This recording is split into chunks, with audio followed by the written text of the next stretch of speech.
Shri Jagannath temple Khidirpur কলকাতার অন্নভোগ প্রসাদ গ্রহণের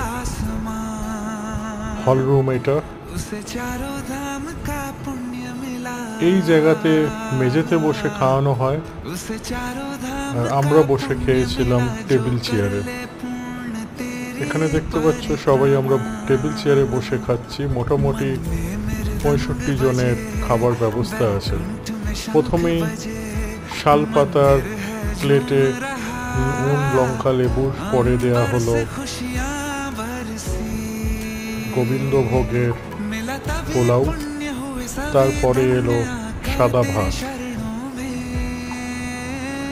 তারপরেই সাদা ভাতের ওপর দেওয়া হলো ডাল,